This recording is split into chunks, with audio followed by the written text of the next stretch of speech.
बकिया video देखने से पहले वीडियो को लाइक करें, राहम टीवी चैनल को सब्सक्राइब करें और बेल आइकन पर क्लिक करें। शुक्रिया।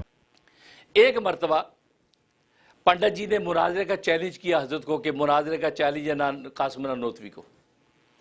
तो हजरत ने अपने एक शागिर्द को भेजा कि शरायत मुनाजरा तय करके आओ, और शागिर्द का नाम था मुंशी निहाल अहमद। अब वो आलिम थे। अब वो पंडित जी के डेरे पर पहुंचे। पंडित जी के नाश्ते का वक़्त था, तो चेले ने कहा कि अभी पंडित जी नाश्ता करेंगे, आप बाहर तशरीफ़ रखें। तो जब बाहर एक स्टूल था, स्टूल पे बिठा दिया, तो मुंशी निहाल अहमद वहाँ बैठ गए। अब नाश्ता आ रहा है, एक बड़ा सारा जो है वो थाल जो है ना, थाल हलवा पूरी तक 80 हलवा पूरियाँ होंगी उसमें। वो हलवा पूरियों का थाल अंदर गया। फिर दूसरा थाल है हलवे का भरा हुआ, वो उसके अंदर गया। फिर एक घड़ा है मिट्टी का, वो चने का सालन भरा हुआ, वो अंदर गया। इतनी बड़ी ठिलिया आई, वो शहद की भरी हुई, वो अंदर गया। उसके एक और घड़ा आया जो दूध का भरा हुआ, वो अंदर गया। अब मुंशी निहाल अहमद देख रहे हैं, वो सोच रहे, लगता अंदर हुजरे में 8, 10, 20 लोग हैं जो इतना बड़ा नाश्ता अंदर जा रहा है। खैर बैठे रहे। अब घंटा नहीं गुजरा होगा कि एक थाल साफ वापस आ रहा है, दूसरा थाल वापस आ रहा है। वो घड़े बिल्कुल सालन से सारे बर्तन बिल्कुल चट साफ होकर वापस आ रहे हैं। तो अभी तक भी मुंशी निहाल अहमद को ख़ास उसको नोटिस नहीं लिया। उनको सोचा कि 10-20 लोगों ने खाया होगा तो सब खा पी फाग। अब जब नाश्ते से फारिग हो गए तो पंडित जी ने बुलाया कि आ जाओ अंदर। अब मुंशी निहाल अहमद अंदर जैसे एंटर हुए तो हैरान हो गए कि अकेले पंडित जी सामने बैठे हैं, लंगोटा बांधा, मोटा बहुत था, ये बहुत मोटा, इतना बड़ा पेट निकाला हुआ, इतना मोटा लंगोटा बांधा सामने बैठा है एक जो वो तख्ती के ऊपर। तो मुंशी निहाल अहमद इधर उधर देख रहा है कि और कोई दरवाज़ा तो नहीं जिस दरवाजे से लोग निकल गए हों। तो लेकिन देखा दरवाज़ा भी कोई नहीं है।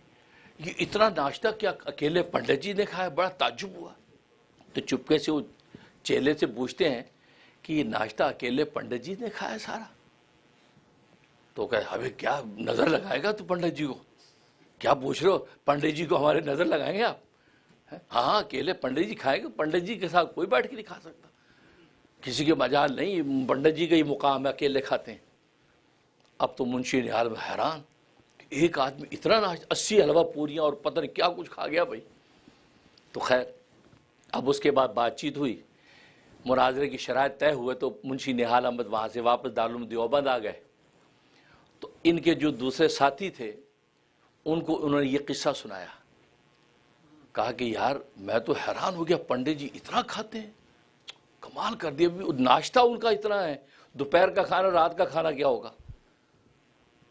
तो उस पर कहा मुंशी निहाल अहमद ने, अगर पंडित जी ने हज़रत मौलाना नानोतवी के साथ खाने पीने में मुनाजरा कर लिया तो मौलाना हार जाएंगे, क्योंकि वो खाता ही इतना है।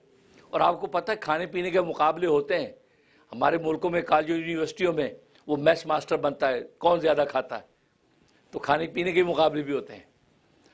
कहा कि अगर खाने पीने में मुकाबला हो गया तो हज़रत जी आधी चपाती खाते हैं, और ये बंदा तो जहाँ नाश्ते में इतना खाता है तो हज़रत जी तो मुनाजरा हार जाएंगे। ये बात उसने अज़रात तफन्नुन दोस्तों में कह दी। अब किसी एक साथी ने मौलाना कासिम नानोतवी की बात नकल कर दी कि हज़रत वो मुंशी निहाल अहमद ये कह रहा था। अच्छा, मुंशी निहाल अहमद को बुलाया, कहा कि मुंशी जी पंडित जी क्या देखा तुमने? अब ये समझ गया, लो भी लगता किसी साथी ने बता दिया।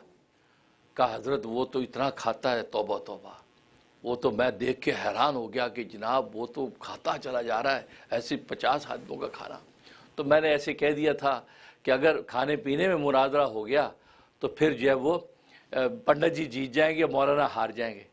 ये बात उस पर हज़रत ने हंस के फरमाया, कहा मियाँ अगर खाने पीने में मुनाजरा हुआ तो तुम किस मर्ज़ की दवा हो, तुम्हें आगे कर देंगे। मतलब तफन्नुन तुम्हें आगे कर देंगे, खाने पीने में तुम मुनाजरा करना। हाँ अगर इल्म और रूहानी में मुनाजरा हुआ तो फिर कासिम नानोतवी मुनाजरा करेगा। फिर मैं उसको ये कहूँगा पंडित जी को एक कमरे में बंद कर दो, मुझे भी एक कमरे में बंद कर दो, इसलिए कि खाना पीना इंसान के लिए कमाल नहीं। अगर खाने पीने में मुनाजरा करना चाहता है, हम उसके मुकाबले में भैंसे को लेके आएंगे, उसके मुकाबले बैल को लेके आएंगे, उसके मुकाबले ऊँट को लेके आएंगे, हाथी को लेके आएंगे। वो उस जानवरों से ज़्यादा पंडित जी नहीं खा सकेंगे। इसका मतलब ऊँट और बैल उससे ज़्यादा आला है। तो ज्यादा खाना कमाल नहीं, अगर ज्यादा खाना कमाल होता तो ये हैवान जो है वो सबसे आला होते। हाँ, ना खाना कमाल है इंसान के लिए। एक कमरे में मुझे बंद कर दो, एक कमरे में उसको बंद कर दो, एक महीने के बाद कमरा खोलो, रब्बे काबा की कसम मैं जिंदा निकलूंगा और वो मर चुका होगा। इसलिए कि मेरा खाना पीना अल्लाह का जिक्र है, अल्लाह के जिक्र से कासम नानूसी जिंदा है। खुदा की कसम मैं ये आधी चपाती भी जो मैं खाता हूँ ये नबी की सुन्नत की इत्तिबा के तौर पे खाता हूँ, मुझे अब खाने पीने की हाजत नहीं, अल्लाह के जिक्र से जिंदा रहता हूँ। बाद लोग दुनिया में फरिश्तों वाला मुकाम पा जाते हैं, जैसे हम और आप भी तो पा लेते हैं। हम जब रोज़ा रखते हैं सारा दिन खाते नहीं पीते नहीं, ख्वाहिशात के मोहताज नहीं रहते, तो हम भी तो फरिश्ते हो गए।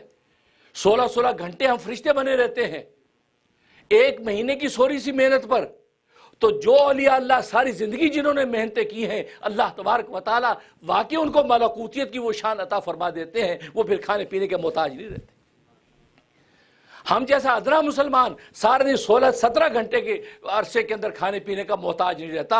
उन लोगों का अल्लाह से ऐसा ताल्लुक कायम हो जाता है, वो अल्लाह का जिक्र करते उनकी प्यास बुझ जाती है, वो अल्लाह का जिक्र करते उनकी प्यास उनकी भूख मिट जाती है, वो अल्लाह के जिक्र में लगते हैं, वो सारी दुनिया से नफी करके खुदा की आगोश पे चले जाते हैं। यह वो रोज़ा। तो रोज़े में अल्लाह में मलकूतियत की शान देते हैं और यह असल तरक्की है। ना खाकर इन इंसानों को बताना जो खाने में तरक्की समझते हैं, जो पीने में तरक्की समझते हैं, हम ना खा के बताते हैं लोगों खाने पीने में तरक्की नहीं, खाना पीना तुम्हारी ज़रूरत है। अगर फजीलत अगर है तो ना खाने में है, वो हम करके दिखा रहे हैं, ना पीने में है वो हम करके दिखा रहे हैं, ख्वाहिशात को मोहताज ना होने में है वो हम करके दिखा रहे हैं।